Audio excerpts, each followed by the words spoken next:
Halo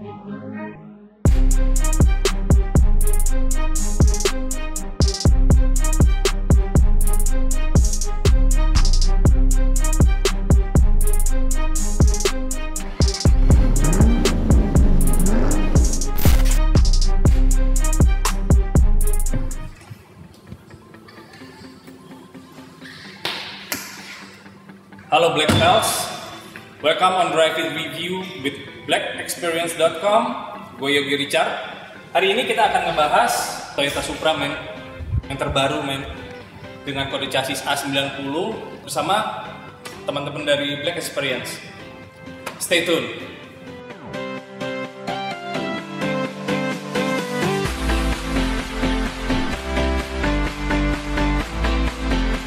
Oke Black Belts, sekarang saya akan coba ngasih tahu sedikit sejarah tentang Toyota Supra ini yang generasi pertamanya diproduksi dari tahun 78 sampai tahun 81. Yang dulu itu Toyota ngegabungin nama Celica Supra. Untuk generasi pertama itu dari tahun 78 sampai tahun 81, terus generasi keduanya dari tahun 82 sampai tahun 85. Nah, di generasi ketiga ini dipisahin antara Celica dan Toyota Supra. Toyota Supra ya tetap dengan Toyota Supra, yang mana kalau nggak salah itu diproduksi dari tahun 86 sampai tahun 93. Nah, masuk ke generasi 4 itu yang legend, yang kita tahu Toyota Supra dengan mesin 2JZ-nya itu diproduksinya lumayan lama, rentang waktunya dari tahun 93 sampai 2002, itu kurang lebih 9 tahun, yang cukup panjang ya waktu produksi untuk sebuah brand mobil. Habis itu ada gap kurang lebih hampir 20 tahun baru keluar Toyota Supra MK5.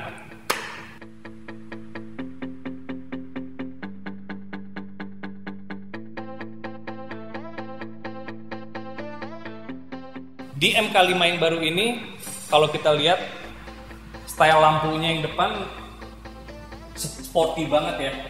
Beda sama yang sebelum-sebelumnya dengan lampu LED sekarang yang 2 stack, 2 susun. Jadi satu sisi ini ada 6 lampu LED dengan air ventilation yang cukup besar, day running light yang ya cukup standar lah untuk mobil-mobil baru keluaran saat ini ya. Cuman yang bikin penasaran yang di dalam mesin. Bentar dulu.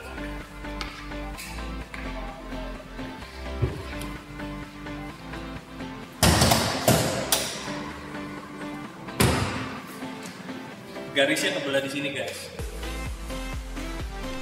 Kap mesinnya kelihatan berotot banget ya kalau dari depan ya. Nah, Toyota Supra MK5 sekarang pakai mesin BMW, tetap 6 silinder segaris, tetap 3000 cc dengan turbo generasi baru twin scroll yang bisa memproduksi horsepower kurang lebih 330 horsepower dan torsinya lumayan besar yang 360-an.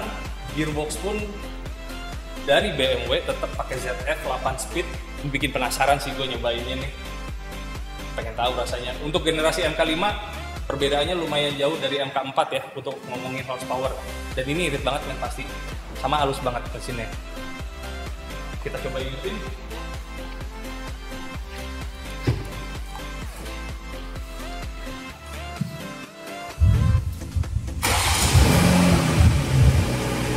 Enak banget ya bunyinya. Mesin halus banget.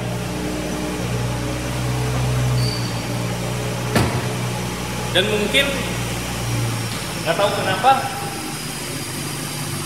di sini nggak dipasangin peredam panas atau peredam apa. Mungkin kalau gue sih gue pasangin peredam panas biar catnya nggak rusak aja ya, karena di Jakarta panas banget kan. Bukanya juga dari dalam. Detailnya seksi banget ya, seksi. Kaca belakangnya nyatu, luas. Space-nya lumayan gede. Mungkin ada sub juga. 2 koper muat lah, 2 koper ukuran standar cukup lah, cukup lega. Cuman yang paling asik belakangnya sih emang kalau ditutup terus ngeliatnya dari belakang, pantatnya seksi banget.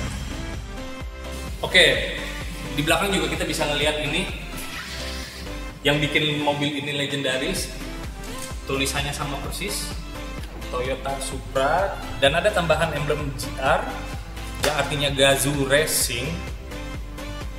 Ini kalau nggak salah, tapi yang UK spec, dan ini GR Pro yang ada perbedaan sedikit lah di dalamnya. Dual pipe exhaust yang seksi banget, emang sporty banget ya. Diffuser bisa kita lihat. Sama ini sih nyontek dari Formula One nih lampunya, cuman fungsinya buat lampu mundur. Sedikit lucu emang. Kita bahas pelek kaki-kaki. Velg ini pakai bahannya ya, materialnya forged billet aluminium, di CNC mungkin, terusnya di polish biar bisa dapat mengkilat gini. Ini dual tone warnanya, sama disc brake yang gede banget sih, 348 mm disc brake nya depan belakang. Yang depan itu depan belakang sih sebenarnya pakai Brembo 4 pot. Nah yang paling canggih lagi sih sebenarnya ini shocknya, dia udah AVS, Advanced Variable Shock Suspension, mungkin dia udah bisa nyetel sendiri, bisa dikerasin, diempukin, itu sesuai dengan kebutuhan jalannya, speednya berapa, bukaan throttle berapa, dia udah bisa adjust sendiri, udah pinter banget deh shocknya. Untuk ground clearance nggak terlalu pendek sih untuk mobil sport ini masih bisa banget deh dipakai daily nih di Jakarta sih ya. Dengan kondisi jalan Jakarta sih bisa banget dipakai nih.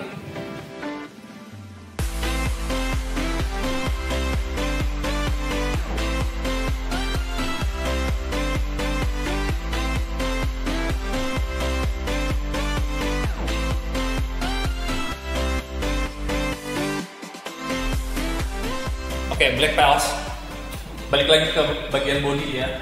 Bisa kita lihat kalau rada nunduk, bodinya itu ada 2 lekukan, itu buat head clearance. Jadi emang ini mobil sports car, dibikin sekecil mungkin, dibikin sekencang mungkin, cuman nggak ngenyampingin juga. Faktor kenyamanan, makanya head clearance-nya dibikin rada tinggi, jadi kayak ada 2 benjolan di situ yang mungkin ngebantu juga buat aerodinamisnya ya. Air scoop terlihat gede, ada spoiler sedikit di samping sini buat ngebantu aerodinamisnya juga. Sama kalau di samping itu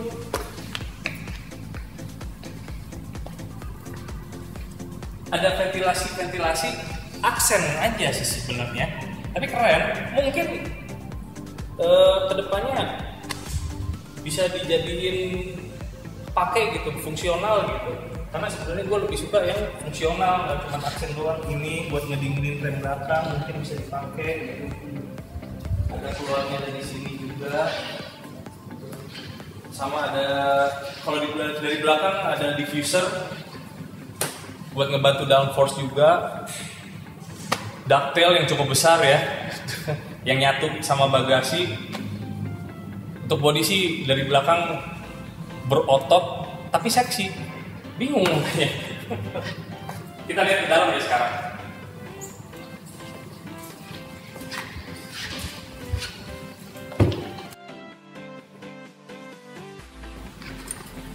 Jok kulit dengan jahitan yang warnanya beda, pengen nonjolin banget jahitannya, bagus banget.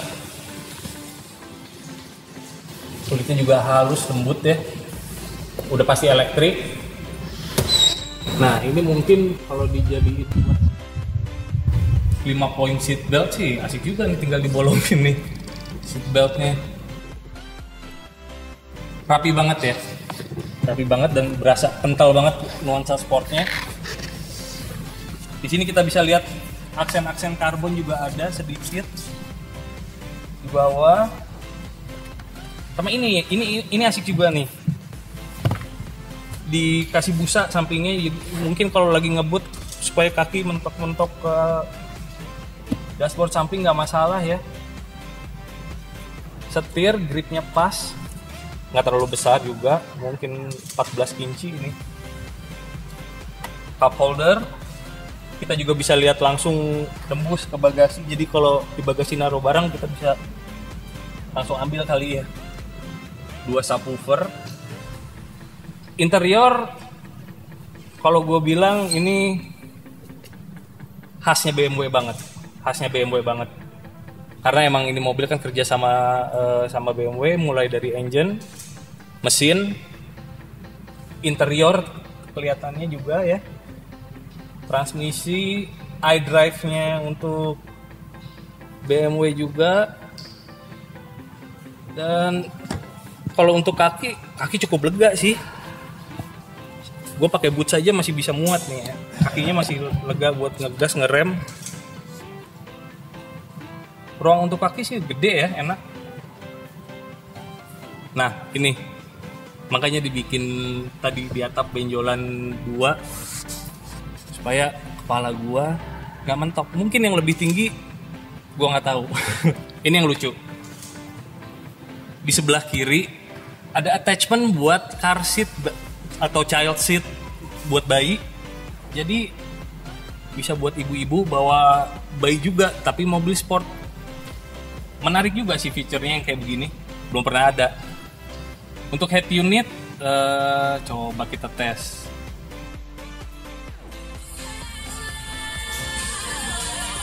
Speakernya JBL, ada 12 biji, mantap. Ini juga screen yang di sini udah touch screen, semuanya bisa sampai buat nyetel suspensi bisa ada di sini juga. Nyetel mesin mau mode sport apa mode normal. Oke, kita sekarang ke lagu terenak Febilomena di zona lagu enak seperti Alta ya Mas. Dashboardnya ya. Bagus banget dashboardnya. Dashboard udah kayak nonton TV sini, bagusnya. Clear banget. Sama ada tambahan, mungkin dari kamera nggak bisa kelihatan atau nanti kelihatan, ada head up display atau HUD. Jadi sambil nyetir nggak usah nunduk ke bawah, bisa kelihatan speed kita berapa, terusnya ada apa. Lumayan ngebantu banget kalau di mobil sport kayak begini ya. Jadi nggak usah nengok-nengok bawah, fokus aja ke jalan. Cobain seatbelt.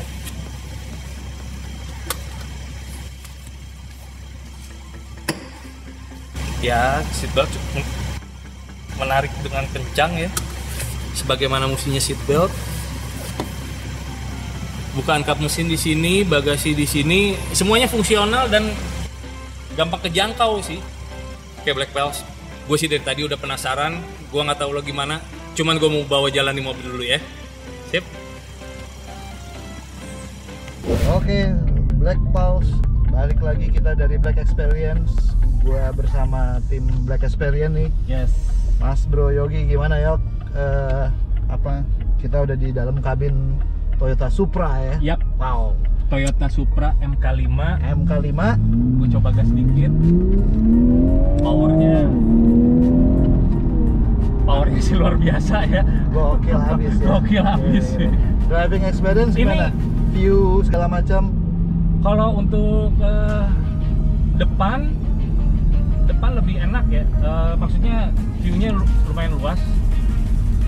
Terus yang kanan atau karena mungkin jendelanya rada kecil, jadi rada kehalangan sama atap malahan. Gitu ya. Gitu. Tapi gue sih kalau dari sisi co-driver tuh ya, dari sisi Co-driver. penumpang sih cukup nyaman ya gitu loh. Maksudnya Untuk nyaman, yes. view segala macam gitu loh. Kaki-kaki juga Kaki-kaki enak juga banget. enak banget Ini tadi kita ngetes kemarin sebenarnya masih pakai mode normal ya. Oh iya, dia ada dua Ada dua mode. ya? Kita belum nyobain mode sportnya. Oke. Mungkin nanti seputaran lagi, cuman kita coba. Gua ngafalin dulu mobilnya. Tapi secara interior instrumen juga user friendly ya, User cukup friendly user friendly banget. ya. semuanya semua kejangkau, tombol-tombol ya. gampang kejangkaunya. banget. Ya. Ada cup holder juga penting tuh, cup holder. Yo. Siap. Keren sih, gue melihat sih buat supercar ya. Iya. Jepang Legend. ini sih oke gitu sih. Dan menurut gue ini drivable banget untuk daily use. Daily use. Bisa banget dipakai buat daily use nih. Nah, ini dia ngomongin daily use nih. Ya. Kira-kira apa nih upgrade atau modifan yang lu bayangin, entah lowering kit atau apalah gitu? Kalau performance mungkin nggak tahu, remap engine sedikit ya. Remap ya. Remap dulu. Padahal tadi lo bejek tadi cukup responsif sih Oh, gitu. banget. Kalau untuk tenaga ini istilahnya masih stok, semuanya masih standar gitu. Oke. Cukup memuaskan banget. Cuman ntar kan lama-lama bosan. pasti Ya. pengen ininya kali ya, jahilin itunya. Kalau performance menurut gue pertama coba remap ya. nambah 80-100 HP lagi kan juga nikmat. Ya. Terus mungkin braking system karena ini mobil kencang ya, paling gue gede-gedein lagi sih brakingnya ya. Standarnya udah mumpuni banget. Oke. Gitu. Cuman untuk ya kalau mesin dinaikin mau nggak mau lah, braking juga dinaikin buat safety aja gitu. Walaupun mungkin kalau nanti naik 100 HP masih sanggup gitu braking sistemnya, cuman buat aman aja. Sama ban ya. Ditebelin. Berarti kaki-kaki ya lo. Kaki-kaki sih. Velg masih bisa naik beberapa inch lah ya. Masih bisa ya. 1-2 inch sih masih bisa. 1-2 inch. Buat nambah Karena buat grip. supercar ini masih ground clearance masih lumayan tuh ya. Tinggi ya. Iya. Ini kita jalannya di corn block loh, ngomong-ngomong. Ya kalau ngomongin apa namanya? Maksudnya jalan di corn block aja masih kedap ya masih gitu artinya. kedap, nyaman. Artinya apa namanya? Tingkat kekedapan ya Iyalah, sangat bagus lah untuk sports car ya. Kalau untuk safety sih gue lihat airbag Di mana-mana ya. mana-mana nih. Melimpah Banget nih gitu. Kelebihan sih kalau menurut gue gitu. Oh, sama satu paling Apa tuh? kalau ini yang setelah gue nyobain gue kurang dapet feel dari knalpot ya. Knalpot ya? Kalau dari iya, dalam iya, karena iya. kedap, jadi Iya. kayak knalpotnya kurang kedengeran. Tadi gitu. pas lo gas tuh, pas lo bejek tuh, tadi suaranya agak kurang keluar. Agak Mungkin kurang keluar. memang apa namanya experience harus trek panjang Betul. biar dia keluar tuh karakternya gitu. Kalau menurut lo buat Jakarta apa ya? Lahan buat supercar nih terbatas kan, paling ya lo Betul. tol segala macam gitu loh. Kalau udah ngomongin pedestrian, perumahan gitu kan agak ini ya gitu, agak padat ya. Betul.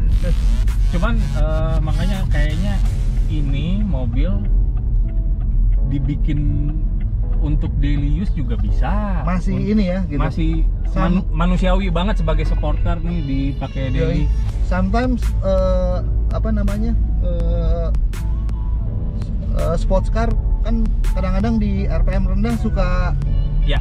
suka ngadat-ngadat gitu kan Ngadat, tarikannya ya. gitu. Emang dia mesti dibajak kenceng gitu loh. Iya, ini gara-gara teknologi si Twin Scroll-nya. Jadi dari RPM 1600 juga udah ngeboost torsi hampir maksimum langsung. Dia berarti kuat di torsi bawah sama torsi atas juga. Mulai dari bawah nyampe atas ini. Nggak ada napasnya nggak apa nggak ya? Power bandnya rata. Power bandnya rata. Power Oke. bandnya rata. Oke. Nah buat marketnya sendiri sebenarnya menurut lo si Supra ini kompetitornya kan ya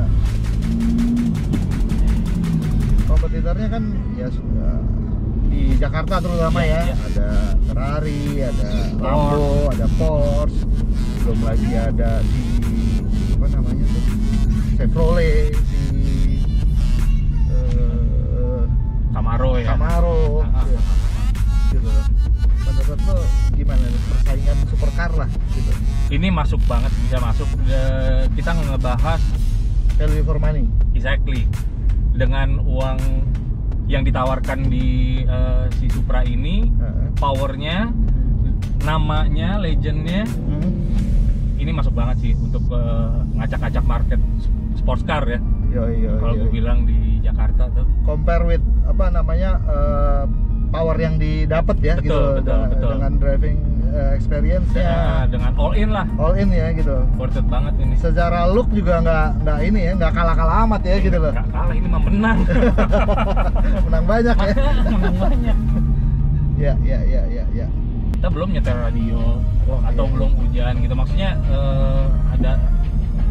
Kalau dari sisi audio kan tadi lo udah coba tuh pas Betul. di cukup lumayan ya. Wah, bagus banget ini. Bagus banget malahan Ini ya. berapa speaker ya? 12 kalau nggak salah tadi ya. 12 speaker dengan cabin feeling ini. Mumpuni banget lah. Mumpuni banget. Gue nggak bakalan upgrade audio mungkin. Iya. Gue lebih ke ya,